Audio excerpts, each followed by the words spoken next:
So from Raj to Kartavya, is it the right path for Bharat? That's the question we ask, and it's a straight face-off. We have Sanju Verma, national spokesperson of the BJP, staying on with us into debate number 2. But you're also joined by Singh, who's the cabinet minister, Chhattisgarh, and of course senior Congress leader. Singh, namaste. How would you see this, sir? How would you see Rajpath to Kartavya Path? Is it just optics, just changing the nomenclature? Or would you agree that somewhere we need to move on? We need to shed these colonial remnants or cues? It is sad that when we are celebrating 75 years of independence, we seem to feel that these 75 years counted for ghulami or remnants of ghulami, and that we'll be shedding any remnants of ghulami that were there today onwards or tomorrow onwards, or 15th of August 2022 onwards, we'll be shedding that. I mean, it's a very strange mindset. And at the expense of sounding maybe objectionable and unacceptable, I would say that we are tending to go more and more towards megalomania. Now, it is my way, one way. What is the shlok on the doorway of Parliament? Isn't it that this world is one family? From world is one family, we feel that we are subjects of a long gone by regime of British imperialism, and we still have some hangovers. Is this a sense of maturity? A mature, democratic, free, independent nation? After 75 years, do you feel really that we need to be struggling with a sense of identity from colonialism? I can't understand this mindset. I can't understand. I've grown up in independent India.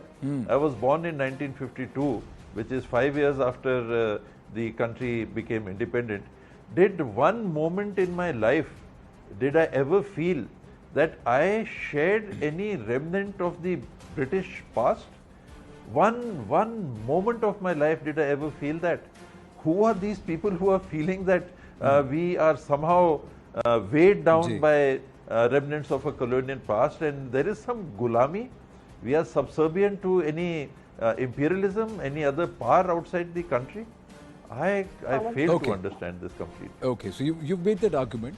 Now, if you were to take ghulami not literally as slaves, but as the mindset, where we are betrothed to what the West thinks of us or another entity thinks of us, rather than believing in ourselves and what we actually stand for. So that's another counter. Since you quoted the Maha Upanishad, I just want to say that's what it says. Ayam nija paro veti ganana lagu chetasa udara charitanam to vasudeva kutumbakam.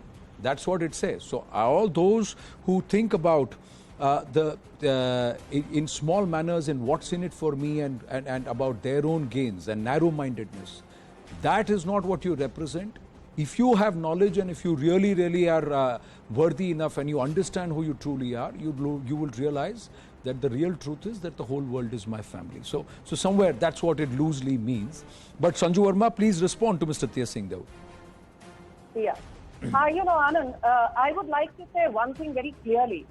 The fact of the matter is that this whole narrative about megalomania, just because the Modi government decided to change Rajpath into Kartavya Path, I mean, this is such a lame argument. I'll tell you why. Rajpath was earlier known as Singh's way. And what does Rajpath mean? Aaj kya koi raja hai? Koi praja hai? No. When you talk of Kartavya Path, you bring in an element of uniformity, you bring in an element of equality, you bring in an element that says that the governance that is dictated by the elected representatives of the day, they are finally subservient to the people.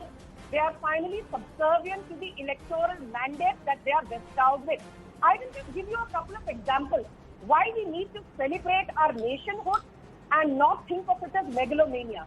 I was surprised to know that after 75 years of independence, it was the first time that this time on the 15th of August 2022, the 21-gun salute was actually given by guns made in India. Since 75 years, we've been using foreign-made artillery guns. Look at another example.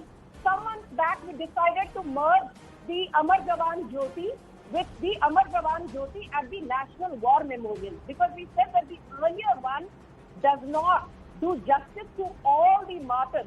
It only takes care of the martyrs of the Indo-Pakistan War of 1971, because the Amar Jawan Jyoti came into existence only in 1972. So we decided to merge it with the National War Memorial that was built in 2019. The Congress had a problem with that.